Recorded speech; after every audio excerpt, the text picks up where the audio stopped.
Приветствую. Сегодня обозреваю аккумуляторный шуруповерт. Не дрель-шуруповерт, а именно шуруповерт. Расскажу, что это за зверек, как он в деле и стоит ли обратить на него внимание. Самой модели уже 10-й год пошел. По сути, это 483-я Makita, у которой на шпинделе вместо рейс под патрон и контрвинт битодержатель. Только 483-ю заменила 487-я, а этот трогать не стали. Конкретно мой экземпляр сделан в Китае для Китая же, поэтому патрон под азиатские биты. И, естественно, я туда гаек М3 уже напихал. Подробно про все эти хвостовики я рассказывал в обзоре импакта, ссылка в описании. Размеры. Значит, длина корпуса 124 мм, высота 195 мм. Вес. Так он весит 700 грамм, с маленьким АКБ 1100. Битодержатель у него старого образца. Чтобы вставить оснастку, нужно оттянуть кожух. Несмотря на это, мне он нравится. Ничего не заедает, работает отлично. Биты 25 мм до конца не защелкиваются, но и не выпадают. То есть, если куда-то надо подлезть, вполне пойдет. Трещотка. Имеет, значит, на 21 положение, 20 на заворачивание и одно подальше на сверление.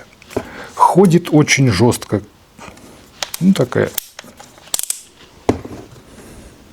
Две скорости, 500 и 1700 оборотов в минуту. Скорости переключаются четенько. Максимальный крутящий момент 40 ньютон-метров. Защита от перегрузки присутствует.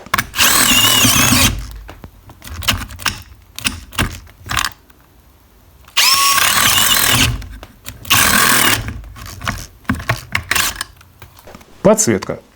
Так как патрона тут нет, она внезапно светит куда надо. С оснасткой любой длины. Охренеть. Легко оказалось. Кнопка очень отзывчивая. Биение. Так как посадка на шестигранник, жесткого зажима хвостовика тут нет. Плюс конструктивно имеется небольшой люфт для нормального вытаскивания оснастки. Поэтому от биения никуда не денешься. Очень много зависит от качества оснастки и ее длины. Любые дополнительные переходники, удлинители и так далее – это дополнительные биения. Часто помогает просто переставить оснастку. То есть вытащить, провернуть чуть-чуть и вставить опять. И так, пока биение не пропадет.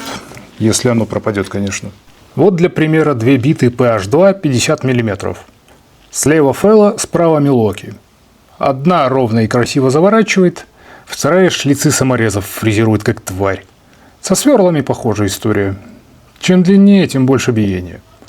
А дешевые сверла еще и кривые бывают. При сверлении вибрации тряски в руках гораздо больше, чем когда хвостовик жестко зафиксирован в трехкулачковом патроне. Сверлить можно, но удовольствие сомнительное. Я это видел, я это делал. Тебе это не надо. Эргономика.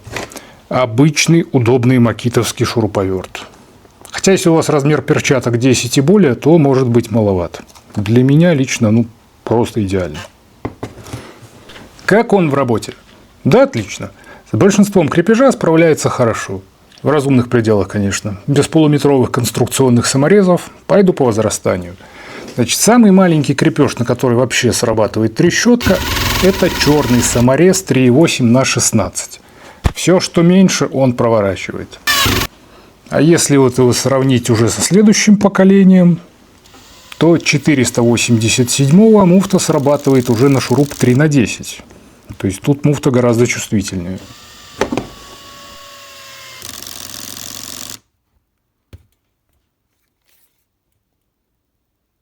Саморез по металлу со сверлом.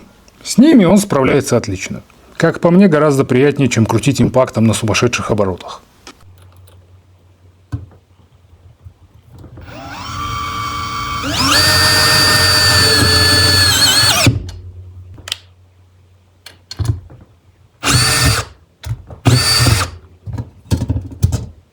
Конфермат пятерка. Отлично. Семерки тоже крутят идеально, но они кончились.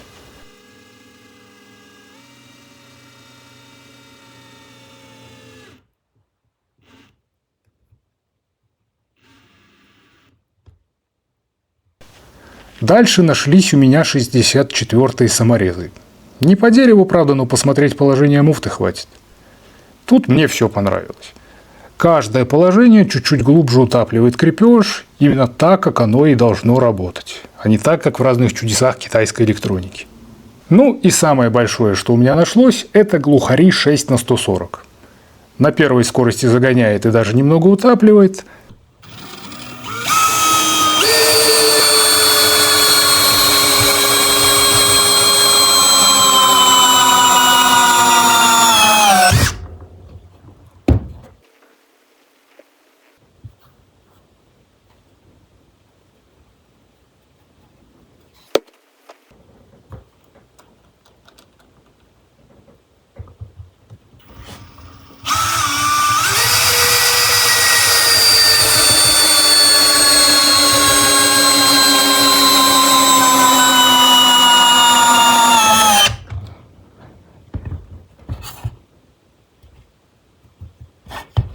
На второй почти загоняет. Ну, не дает он себя поломать, что тоже, в принципе, приятно.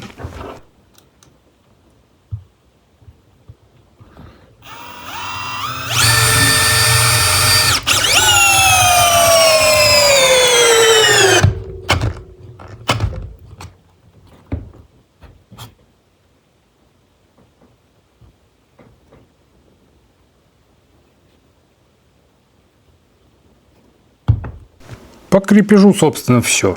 Идем дальше. Ремонтопригодность. Как по мне, зачет. Запчасти есть, притом везде. И все идет отдельно. Терминал, статор, ротор, кнопка, контроллер, который, естественно, самый дорогой. Редуктор вместе с битодержателем вообще красота. Если в планетарке что-то навернется и не хотите лазить, целиком выкидываете редуктор, ставите новый и работаете дальше. При его цене в 20 с небольшим баксов красота. Итак, сильные и слабые стороны.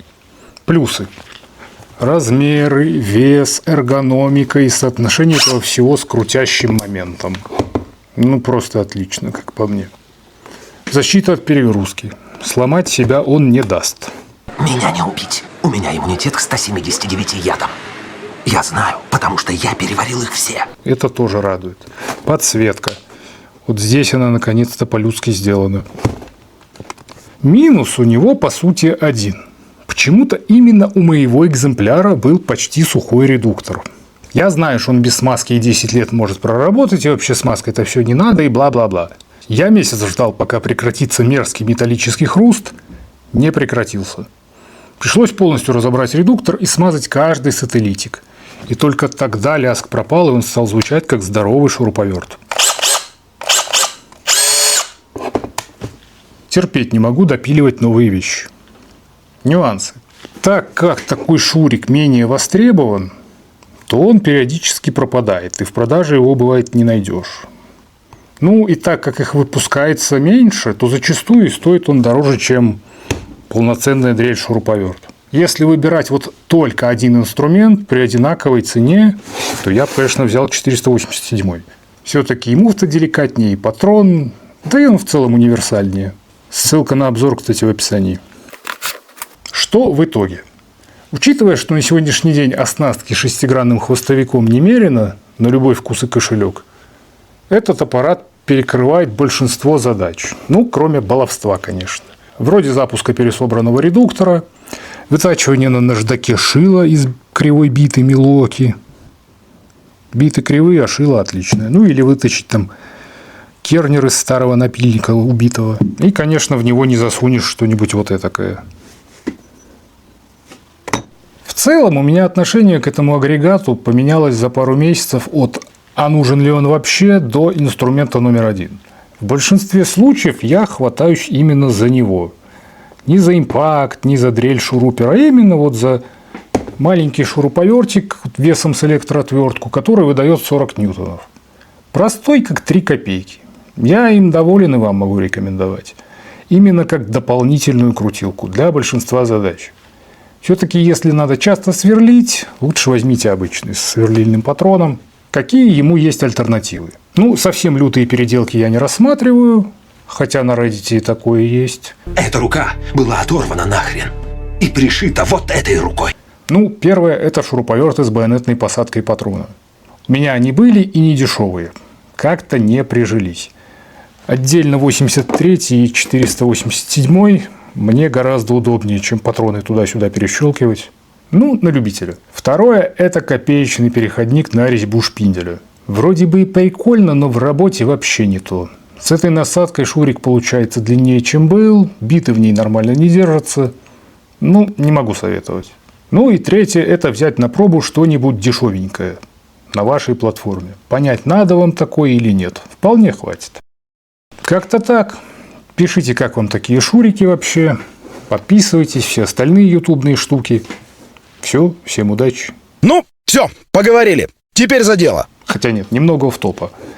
Судя по комментариям, все еще актуален вопрос. Если нужен один инструмент, вот ходить по заказам, что все-таки взять, шуруповерт или винтоверт? Мое мнение, если вы собираете мебель, работаете с конфирматами и с небольшим крепежом, я все еще рекомендую шурик, именно шуруповерт. Не импакт хоть масляный, хоть сливочный, а простой шурупер. Если же вы занимаетесь установкой окон, входных дверей, крутите шурупы по бетону, рамные анкеры, тут бы я однозначно рекомендовал импакт. Если хотите продолжение темы более подробно со сравнением того сего, пишите, может что-нибудь склепаю. Покедова!